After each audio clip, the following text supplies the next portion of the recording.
নগেন তো তোমাদেরই কলেজের ছাত্র ছিল সুভাষ, কি দোষ ছিল তার?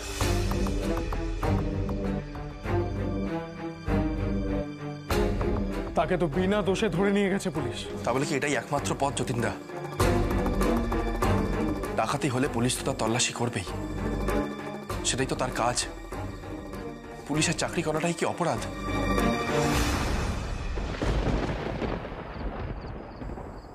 আর আজ একজনকে মারলে কাল আরেকজন আসবে সেই পদে, সেও তো সেই একই কাজ করবে। ঠিক বলেছো তুমি। আচ্ছা সুভাষ, তোমার কি মনে আছে তুমি যখন ছোট ছিলে তখন শামসুল আলম হত্যাকাণ্ডে বীরেনের ফাঁসি হয়েছিল? বীরেন দত্তগুপ্ত ওর ফাঁসি হয়েছিল, সেটা মনে আছে তো সুভাষ? মাস্টারমশাই, একটা খুব খারাপ খবর আছে। যুগান্তর পত্রিকা?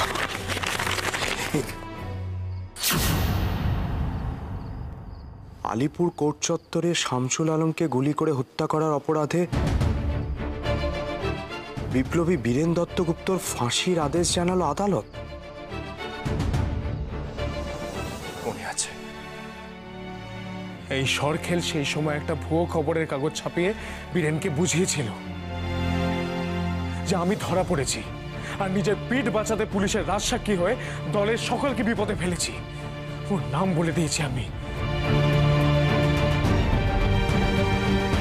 ভাবতে পারছো সুভাষ, জীবনের শেষ দিন পর্যন্ত বীরেন কতটা কষ্ট পেয়েছে? অপরাধ বোধেও কখনো নিজের মুখোমুখি হতে পারেনি সুভাষ, পারেনি। ও আমায় চিঠি লিখেছিল, সেই চিঠিতে শুধুমাত্র অপরাধ বোধেরই কথা। বীরেনের মতো মানুষ এই জগতে আর বেঁচে নেই সুভাষ, বেঁচে নেই। সেটাও শুধুমাত্র এই সরখেলের মতো মানুষের জন্য। কিন্তু এভাবে দু একজনকে শেষ করে কি লাভ হবে যতীনদা? এভাবে কি স্বাধীনতা আসবে? ছোট ছোট নিধনে দেশ স্বাধীন হবে না, সেটা আমিও জানি সুভাষ। একটা বড় সড়ো ধাক্কা দেব, আর সেই পথ পরিষ্কার করতেই এই সরখেলের মতো মানুষগুলোকে সরাতে হবে। আর তারপর যতীনদা? অস্ত্র নিয়ে ওদের মুখোমুখি হতে হবে। রক্ত ঝরবে, ঝরুক, অনেক প্রাণ যাবে, যাক। বিপ্লব মানে প্রাণহানি, বিপ্লব মানে রক্তপাত সুভাষ। আর এসবের বিনিময়ে একদিন স্বাধীনতা আসবে, আসবে। সুভাষ, আজ হয়তো তোমার মনে হচ্ছে আমি খুব নির্দয়ের মতো কথা বলছি, কিন্তু তুমি দেখবে একদিন এটাই একমাত্র পথ হয়ে দাঁড়াবে। খাদ্য, বাসস্থান, দেশের সম্পদ, এই সব কিছু কেড়ে নিয়ে ওরা আমাদের বাঁচার লড়াইটা বন্ধ করে দিয়েছে সুভাষ। তাই মরার লড়াই লড়ে সেই স্বাধীনতা, সেই অধিকার আমাদের ছিনিয়ে নিতে হবে।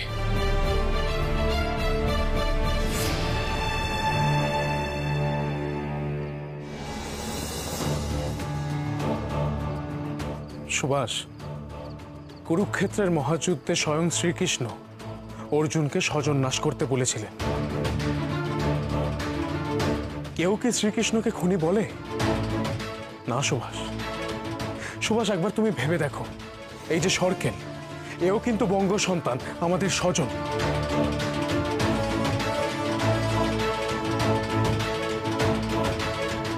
আমরাও তো কাউকে খুন করছি না, কিন্তু মাকে শৃঙ্খল মুক্ত করতে গেলে এই সরখেলের মতো পশুকে তো বলি দিতেই হবে।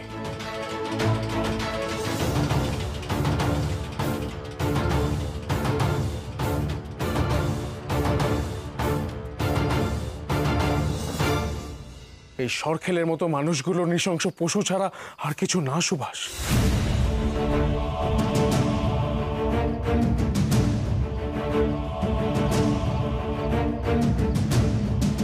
কি স্বাধীনতা আসবে,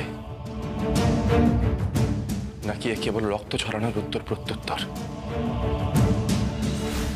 যতীনদা, চিত্তপ্রিয়তা, এরা সকলেই বরণীয় ব্যক্তি, এরা সকলেই দেশকে সত্যি সত্যি ভালোবাসেন, কিন্তু এদের পথ কি সঠিক? আমি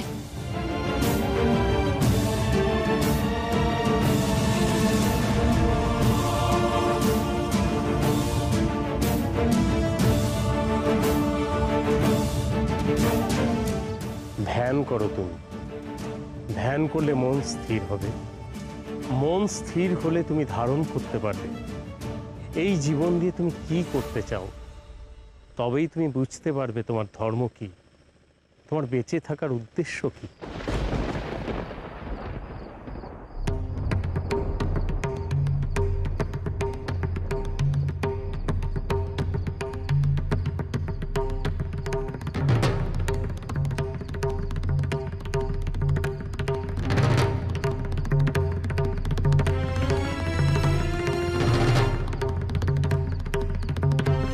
আমরাও তো কাউকে খুন করছি না, কিন্তু মাকে শৃঙ্খল মুক্ত করতে গেলে এই সরখেলের মতো পশুকে তো বলি দিতেই হবে।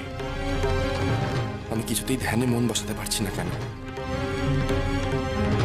মনকে শান্ত করতে পারছি না কেন আমি?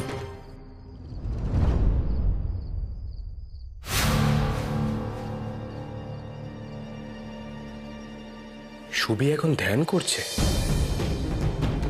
কিসের উত্তর খুঁজতে বসেছে সুবি?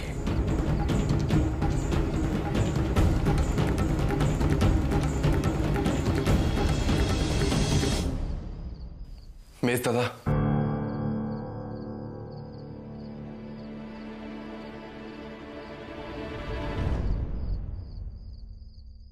কি ব্যাপার সুবি? এভাবে তো তোর কখনো ধ্যান ভাঙে না। মনকে কিছুতেই শান্ত করতে পারছি না মেজ দাদা। কেন, কি হয়েছে? কিসের উত্তর খুঁজছিস তুই?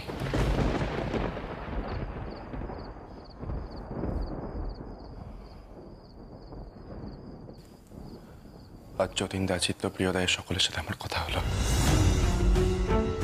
ওনারা কিছু একটা পরিকল্পনা করছেন, যাতে সরখেল বাবু কিছু সমস্যার সৃষ্টি করছেন, এবং সেই জন্য সরখেল বাবুকে হত্যার পরিকল্পনা করছে। দাদা, যতই হোক দেশের জন্য হত্যা করা তো হত্যাই। মানুষের খুন করলে সে তো খুনি বলেই পরিচিত হতে হবে, তাই না? তখন থেকে আমি এই কথাই ভেবে যাচ্ছি।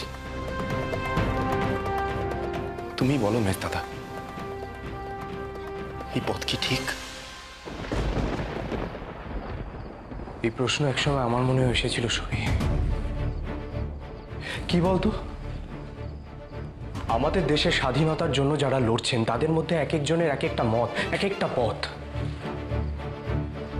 কেউ ভাবছেন ইংরেজরাই শাসক, তাদের বদান্যতা মেনে নিয়ে যতটা ভালো থাকা যায় সেটাই স্বাধীনতা। কেউ ভাবছেন আলোচনার মধ্যে দিয়ে স্বাধীনতা আসবে, আবার কেউ ভাবছেন আলোচনা নয়, অস্ত্রই একমাত্র পথ।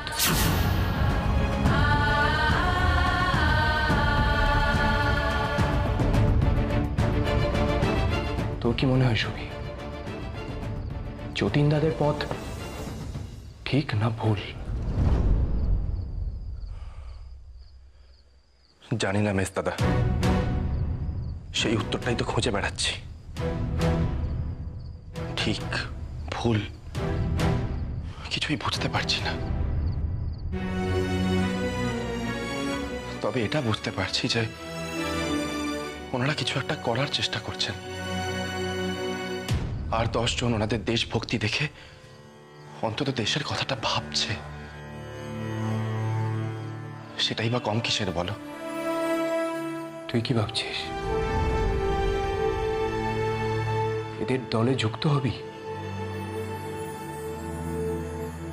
না, যতীনদা, চিত্তদা, এদের সকলকে আমি অত্যন্ত শ্রদ্ধা করি, কিন্তু এই পথ আমার জন্য নয় মেজ দাদা। সঠিক পথ আমাকেই তৈরি করতে হবে, আর তার জন্য নিজেকে প্রস্তুত করতে হবে। দেশ মুক্তি একার কাজ নয়, 10 জনকে এক ভাবনায় উদ্বুদ্ধ করতে হবে, আর তার জন্য সুবক্তা হওয়ার প্রয়োজন। আচ্ছা মেজ দাদা, আমি ঠিক করেছি আমাদের কলেজে বিতর্ক সভার আয়োজন করব। নানান বিষয়ে সকলে মতামত রাখবে, আর সেখানেই আমি নিজেকে প্রস্তুত করব।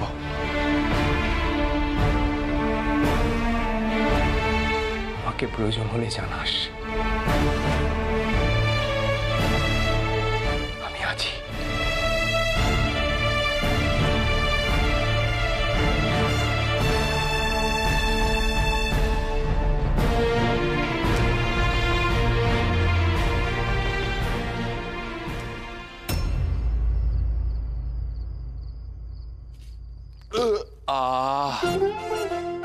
এমন অমৃত খেয়ে একখানা তৃপ্তির ঢেকুন না তুললে সুভাষের যে অপমান হয় মনোরঞ্জন। সত্যি ছেলে বটে, আজ তো ওর জন্যই খাবারটা জুটলো। স্বামীজি বলেছেন বটে, খালি পেটে ধর্ম হয় না। অবশ্য কপাল গুণে আমরা সেও শিখে গেছি। তা জমিদার বাবু, আপনার পেট মন ভরেছে তো? না, তবে কাল থেকে তোমার খাবারে ভাগ বসালে আমার পেট মন দুটোই ভরবে।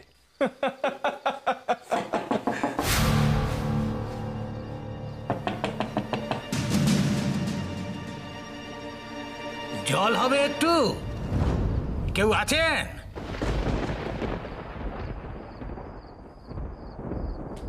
হরিকুমার বাবু, কিন্তু জ্যোতিষ কেন এখন এলো না?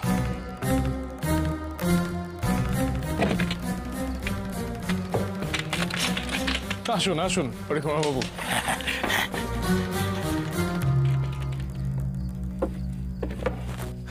আপনার জন্য অপেক্ষা করছিলাম। দেখুন, এখন পেটও ভর্তি আছে আর মনও ঠান্ডা আছে, তাই পরিকল্পনাটা এখনই করে নিলে মনে হয় ভালো হয়। বেশ বেশ, কিন্তু যতীনবাবু, ওই অফিসার সরখেলকে সরানোর ব্যবস্থা কিন্তু এক্ষুনি করতে হবে, মানে না সরালে আর উপায় নেই। সে তো বটেই। বীরেনের ফাঁসির প্রতিশোধ না নিতে পারি, অপরাধ বোধের প্রতিশোধ তো নেবই। আপনি আসুন এদিকে। হ্যাঁ, একটা ম্যাপ তো আমরা ডেরায় ফেলে এসেছি, এতে অত বিশদে নেই, কিন্তু আশা করি তোমরা সকলে বুঝতে পারবে। শোনো, কাল ভোরবেলা আমাদের সকলকে একসাথে বেরোতে হবে। কাজটা কি আমরা ভোরবেলায় সেরে ফেলছি যতীনদা? না, আসল কাজ আমাদের কাল নয়, পরশু। আমার কাছে খবর আছে প্রতিদিন ভোরবেলায় সরকেল পিস্তল নিয়ে প্রাতঃভ্রমণে বেরোয়, একা।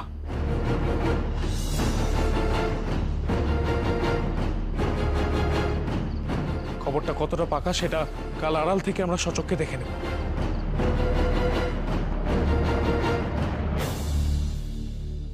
তারপর শেষ হবে সরকেল। কিন্তু কিভাবে? বলছি। চিত্ত, এটা হচ্ছে তুমি। এই মুহূর্তে পুলিশের কাছে তোমার মুখটাই পরিচিত, তাই সবচেয়ে বেশি ঝুঁকি কিন্তু তোমার। তুমি যদি রাজি থাকো তাহলে তুমি এগিয়ে যাবে সরকেলের দিকে। একটু তফাতে থাকবে মনোরঞ্জন আর জ্যোতিষ। ঠিক আছে যতীন। তোমাকে ভোরবেলায় নির্জন রাস্তায় সরকেলের মুখোমুখি হতে হবে। আর সরকেল যার লোক ও লোভ সামলাতে পারবে না, ও তোমাকে গ্রেফতার করতে আসবে।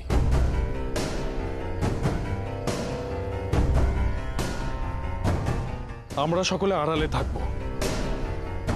তারপর যখনই সরকেল চিত্তপ্রিয়র দিকে এগিয়ে আসবে, আমরা সকলে আড়াল থেকে বেরিয়ে আসব, এসে সরকেলকে ঘিরে ধরব। তারপর সকলে মিলে সরকেলের উপর গুলি চালাবো।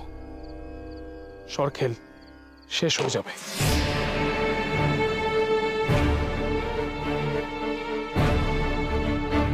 বলো, সকলে তোমরা রাজি? রাজি।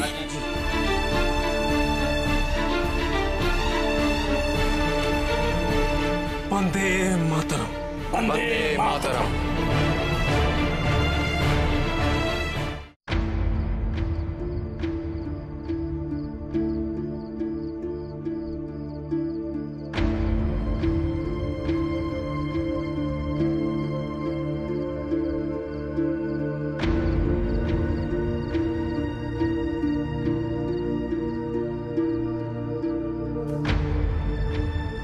যাক, উনি কিছু টের পাননি, তবে চুপ করে শুয়ে পড়ি।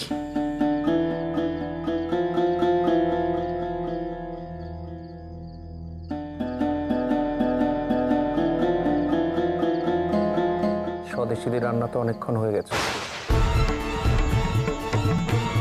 তাহলে ফিরতে এত দেরি হলো কেন?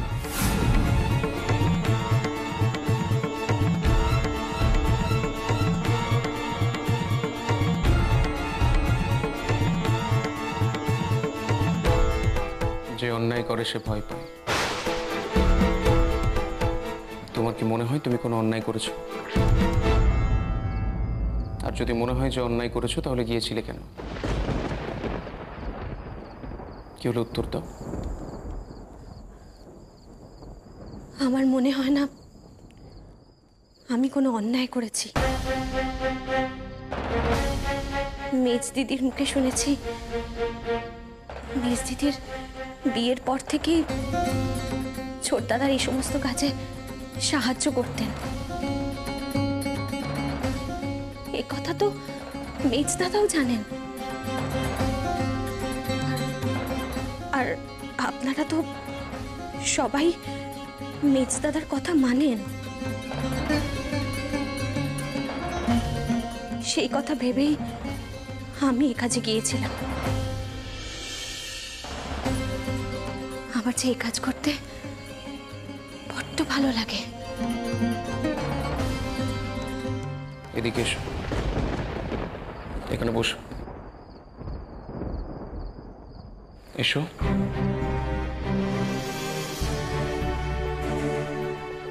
বসো।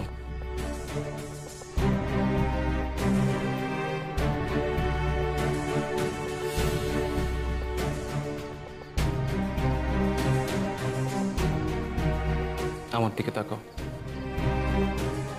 তাকাও।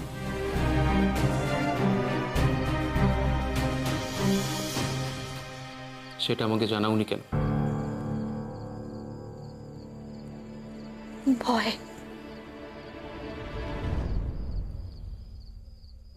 যে কাজে ভালো লাগা থাকে সেই কাজে ভয় থাকতে নেই। নাও, জলটা খাও, খাও।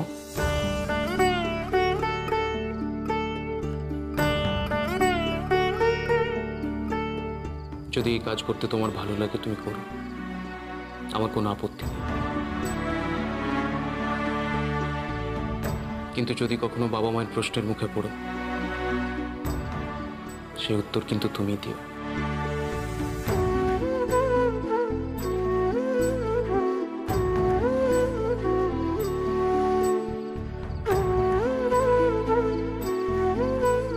নাও, শুয়ে পড়ো।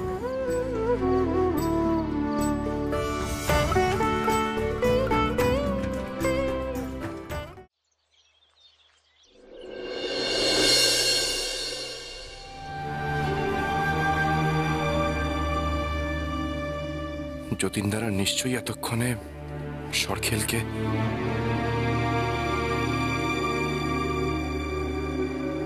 রাঙা দাদা বাবু, চা।